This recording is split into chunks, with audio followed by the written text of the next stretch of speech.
Mais aujourd'hui, à la lecture des 4 passages des évangiles qui parlent de lui,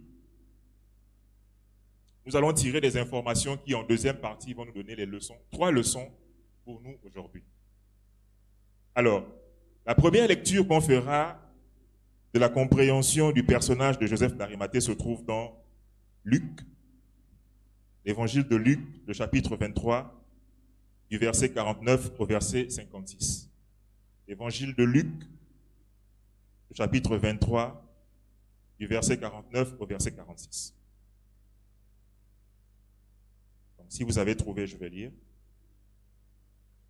Tous les intimes de Jésus et les femmes qui l'avaient accompagné depuis la Galilée se tenaient dans l'éloignement et regardaient ce qui se passait. Or, il y avait un conseiller nommé Joseph, homme bon et juste, qui n'avait point participé à la décision et aux actes des autres. Il était d'Arimathée, ville des Juifs, et il attendait le royaume de Dieu. Cet homme se rendit vers Pilate et demanda le corps de Jésus. Il le descendit de la croix, l'enveloppa d'un linceul, le déposa dans un sépulcre taillé dans le roc, où personne n'avait encore été mis. C'était le jour de la préparation et le sabbat allait commencer. Les femmes qui étaient venues de Galilée avec Jésus, accompagnées à Joseph, virent le sépulcre et la manière dont le corps y fut déposé et, s'en étant retournées, elles préparèrent des aromates et des parfums, puis elles se reposèrent le jour du sabbat selon la loi. Alors, qui est Joseph d'Arimathée selon ce morceau de texte que nous venons de lire? Il est un conseiller, un homme bon, affable et juste, honnête, intègre, qui n'avait pas accordé son vote aux délibérations et aux actes des autres. Et on dit aussi qu'il attendait le royaume.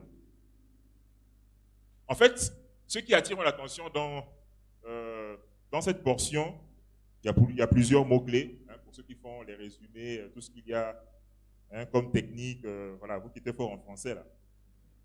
En décortiquant le texte, l'un des mots-clés qu'on trouve ici, c'est le mot conseiller. En voulant parler de Joseph d'Arimathée, la Bible nous dit qu'il était un conseiller. Et le mot conseiller ici, c'est la traduction du mot grec bouletes. Bouletes. Ce mot, bouletes, vient de boule. La boule en grec, c'était le conseil, un conseil. Joseph d'Arimathée donc faisait partie d'un conseil. Mais de quel conseil?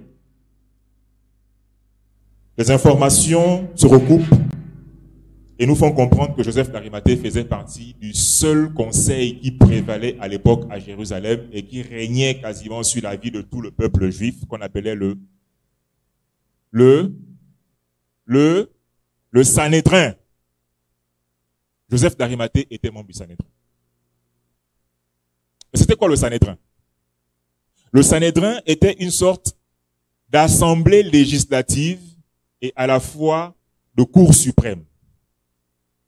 On peut donc dire que Joseph d'Arimathée jouait à la fois le rôle de magistrat, de théologien et de parlementaire. Et selon les textes, ses pairs, ses collègues le voyaient comme un homme bon et intègre. Mais aussi, on dit qu'il attendait le royaume. Ça veut dire qu'il maîtrisait la Torah et les lois juives. On peut donc dire que c'était à la fois un juriste hors pair et un théologien calé, mais dont la particularité est qu'il attendait le royaume. Mais aussi, il y a une précision que le texte donne en disant que c'était un homme bon et juste qui n'avait point participé à la décision et aux actes des autres. En d'autres termes, Joseph d'Arimathée était un magistrat qui n'avait point participé à la décision et aux actes des autres. En d'autres termes encore, c'est un appel à l'intégrité de la magistrature. Joseph d'Arimathée est un appel à l'intégrité de la magistrature. Car selon Romains 13, le magistrat porte l'épée pour le bien. pour récompenser ceux qui font le bien et pour punir ceux qui font le mal. Or, nous vivons, nous précisément, une époque, et surtout dans notre pays, où la fonction de magistrat est dévoyée. Joseph d'Arimathée, magistrat, lui, n'avait pas participé à la décision et aux actes des autres. Est-ce que c'est ce qu'on peut dire de la magistrature dans notre pays, avec tout ce qu'on a connu? Je ne fais pas de politique, mais il faut qu'on se dise la vérité. Peut-être que dans cette salle, vous êtes un peu gêné parce que peut-être parmi vous, il y a des magistrats, mais je veux vous dire que vous recherchez la puissance pour être des magistrats intègres.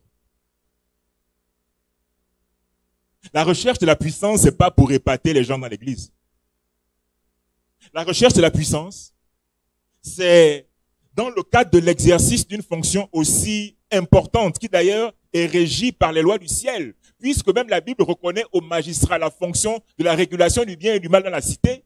Il faut que les magistrats de notre temps, et surtout dans notre pays en ce moment, soient des hommes intègres, qui ne participent pas aux décisions des autres.